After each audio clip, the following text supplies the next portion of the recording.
Hello, everybody. I thank you so much for letting me present this here. I've really enjoyed the conference so far. So, what we are going to be talking about today are two modern Jewish artists at the turn of the 20th century and how their work was linked to this profound transformation in Jewish life, specifically through this transformation of traditional Jewish topographies, such as synagogues, with which Professor Hopka just gave us such a great introduction to. And I'm going to show you how this was really idiosyncratic within modernism and the avant-garde, and we'll talk about that. Oops. So here's an outline of what we'll be talking about. I'm going to give a brief overview of the shtetl in which both of these artists were raised. And then I'll tell you a little bit about the artists themselves and their transformative work. And finally, what I think is the theoretical or historical significance of this. So I'm only going to briefly cover the shtetl because I think that you all have at least some background in it, but the shtetl has been mythologized to some extent as these kind of tiny enclosed Jewish havens through the work of Chagall and his literary counterpart, Shalom Aleichem. We're all familiar with Fiddler on the Roof. And in reality, they were actually these townships in this area throughout modern Ukraine, Poland, and Belarus. And contrary to their legacy as these kind of enclosed Jewish havens, they were actually these complex collaborations between both Jewish and Christian populations. And they also varied in size. They could have up to 100,000 residents, all right? So they're not these tiny little villages that we see in Chagall's work. Um, so the shtetl flourished throughout the 18th and early part of the 19th century, but by the early 20th century, they were in this state of serious decline. This was due to Russian anti-Semitism, to these pogrom waves, to these mass migrations and famine. So by the time of our two artists, the shtetl had been transformed into these very poor and unstable institutions. And just before I go into the artist, I want to focus on an aspect of the shtetl that, in a sense, embodies this kind of lost Eastern European Jewish world. And this is the wooden synagogue. And we already got a great introduction to this through Professor Hupka and also Anna yesterday. But so here's a reconstruction of a synagogue. Most of these were built during or prior to the 18th century, and the exteriors were made of wood because timber was very there's a lot of that resource in the area. And the insides of these synagogues, the paintings, they were really quite different from the typical modern synagogue. They were painted in this extremely ebullient and colorful way. The images abounded with animals, with unicorns, with plant life, and this kind of dancing, colorful imagery. It almost evokes the spirit of Hasidism, which was, like Professor Hupka said, very commonly practiced in Eastern Europe. Okay. All right. So we are just briefly looking at these images from these synagogues in the area of Belarus and Ukraine. Can you go to the next one, please? And these were can you all hear me okay? Yeah? Okay. So these were painted by the very well-known Chaim Segal, who he was an itinerant synagogue painter, and he, can you go to the next slide, please? Hold on one sec.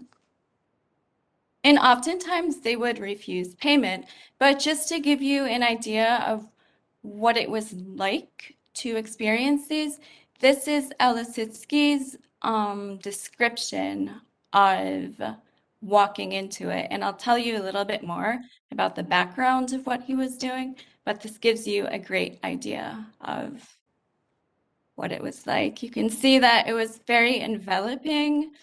There it's very colorful. It was the impression of this very alive and blooming world, all right? And you can remember that when we're looking at Chagall's theater designs. All right, the next, please. Okay, so now I'm going to tell you or talk a little bit about Ryback and Chagall. Next, please. Would it be okay if I went like this for when you change it? Because they actually change kind of frequently. So would that be okay, Marco? All right. Okay, so Ryback was a Jewish Ukrainian artist. He was from the this area down here of the Ukraine, although he spent a lot of his time in Kiev and also Berlin. And if you look up there, Vitebsk in Belarus, next please, that was where Chagall was from. And of course, he's probably the most well-known of these two artists. Next please. But both of them actually had a lot in common. They both were raised in Hasidic communities.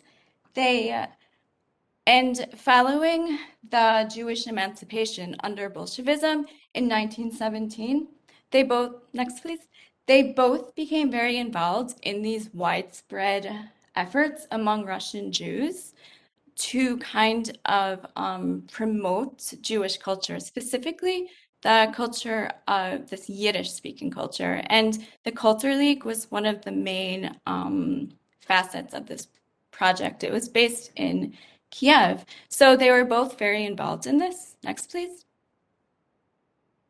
And one of Ryback's projects was to illustrate the series of Jewish children's books. Next, please. And you can see how he is drawing on these traditional Jewish folk aesthetics, okay?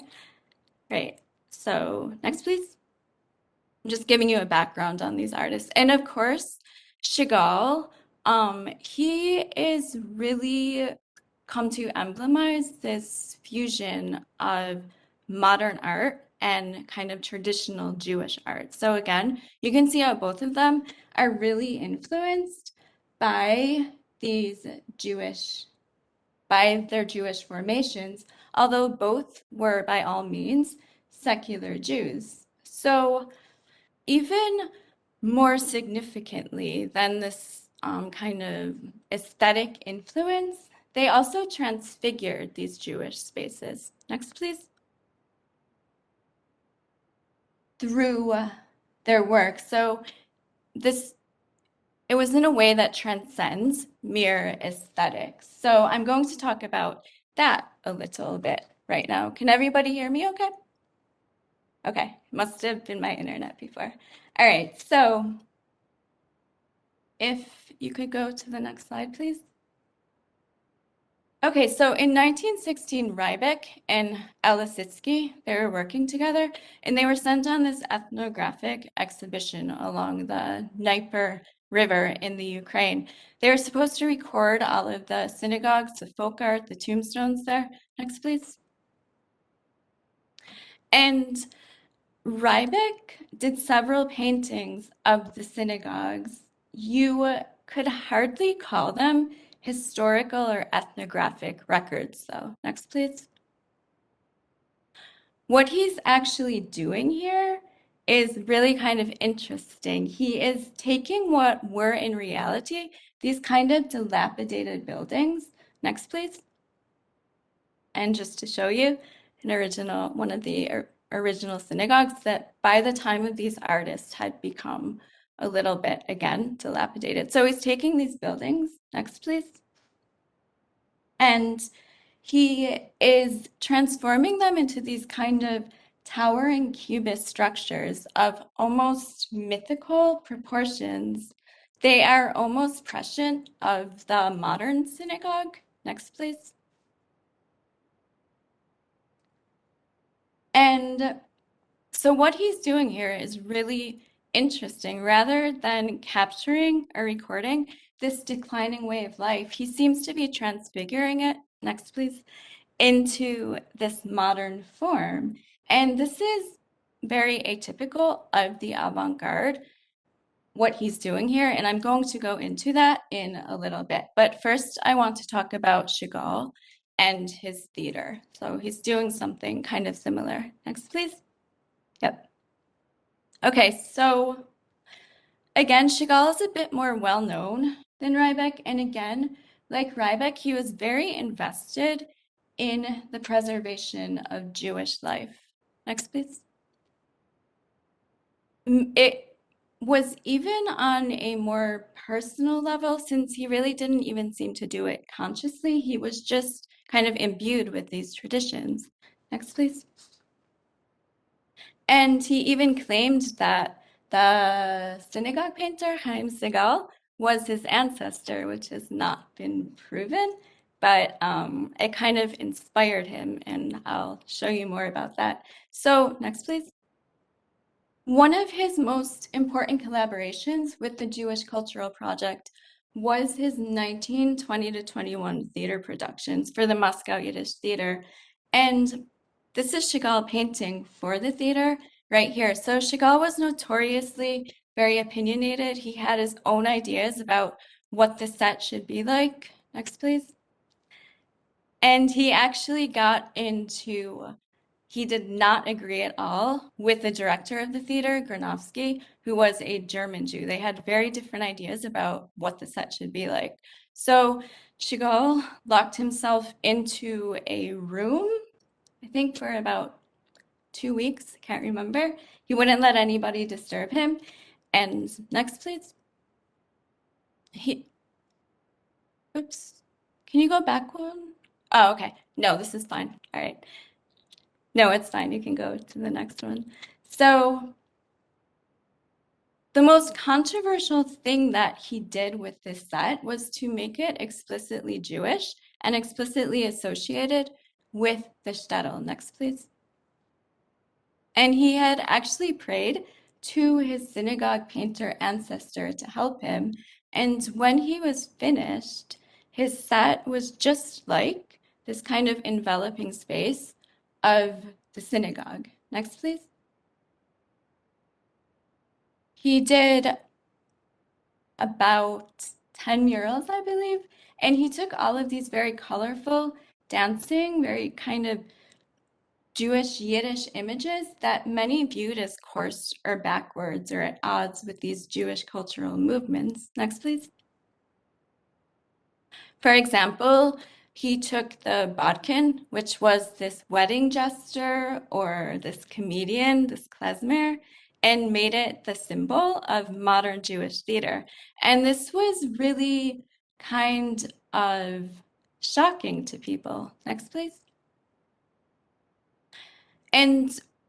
But his incorporation of these images from the shuttle with this very cutting edge German theater, which was Granovsky's influence, it had this really striking effect. It immersed audiences in this world that was it was almost embarrassingly traditional, but also very modern. We don't have a lot of original photographs of what these productions were like, but if you go to the next slide, you can see some of the contemporary critics describing it. It was extremely popular, even though Chagall took a kind of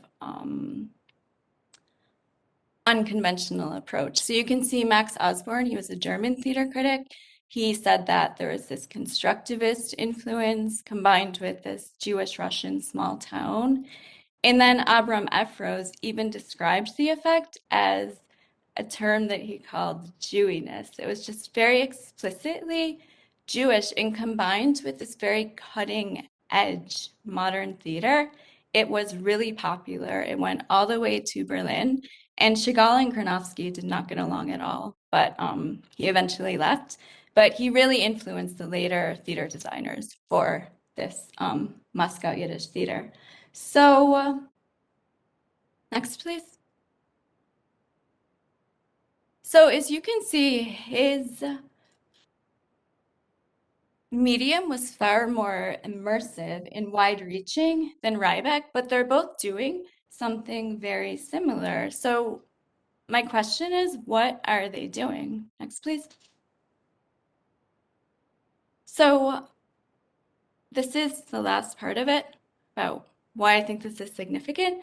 Next, please. So you have to understand what these artists are doing who are looking past to the past in relation to what was happening with modern art in the avant-garde. Next, please.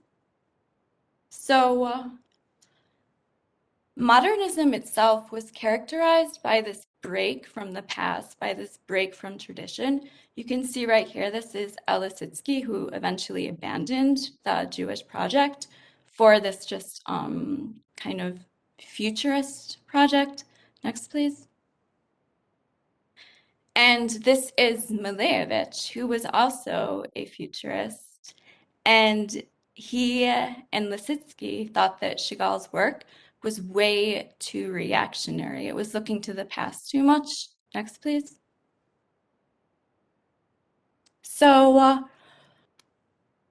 my question was, why, with this mindset of the avant-garde, were these this kind of group of Jewish artists within modernism, why were they so focused on the past and traditional structures compared to their peers? And next, please. Second of all, why did they tend to mythologize it or idealize it? In reality, most of them had been dying to escape the shtetl. They thought that it was very stifling and backwards. So, next, please. The most obvious answer that I came up with for these two questions was, at the time, many Jews were experiencing these major upheavals, and their way of life was quite literally disintegrating around them. There was a sharp rise in anti-Semitism. Next, please. And these fictional topographies offered them this kind of collective space of belonging in this very kind of fragmenting in modern world. So that is one explanation for what these Jewish artists are doing. But I think that the answer is more complex than this. So as I continued my reading, my kind of exploration of this, next please. I came upon the term Zachor while reading Yosef Yerushalmi, and I was like, this makes sense of what these artists are doing. So Zachor is not only remembrance, it's this act of remembering. Next, please. And according to Yerushalmi, it's this very idiosyncratic way that Jews traditionally understand their history, not as an objective chronology, but subjectively, almost like memories. Next, please. And Yerushalmi also makes a distinction between memory and history. So history records events, but memories interpret them. And this latter approach, it's linked to exilic life, in which collective memory and text are privileged over historical records in place. Next, please. And these specific conditions of exile, they require that you make some kind of transcendental meaning out of the past, that you not only remember it, but you mythologize it to a certain extent. So Zachor, it's this centuries old notion. I think it's mentioned 169 in the sacred scriptures. Next, please. But Walter Benjamin, who was a German Jewish intellectual and also a staunch Marxist, he reconciled this idea with modernity. And what he's saying here is that the past contains the seeds of progress. The way that you interpret the past bears meaning for the future. And he is referring to the future here in messianic terms, which as redemption. So what these artists, next please. What these artists were doing seems to be exactly what Benjamin and these sacred texts called for. Their preoccupation with the past, they were really these acts of remembrance, these attempts to make meaning out of this disappearing world. And again, at the time, this seemed at odds with modernism's kind of forward thrust. So my question is, does this strategy work? And I will not go into whether the modernist project ultimately failed, but I will say that, next please, it is historically striking that despite the devastation experienced by Jews in the 20th century, their grounding in the past through Zakor or remembrance was combined with this ability, next please, to adapt to new ways of life. And this has allowed for this transformed Jewish culture that flourishes today. And in this sense, I think that Ryback and Chagall's work directly participated in this historical transformation. They transformed these obsolete structures in such a way that they also imagined the future. Next, please. And they did this through images in a thoroughly modern way. And I thought that what they did was really captured in this quote by Benjamin. And that is it.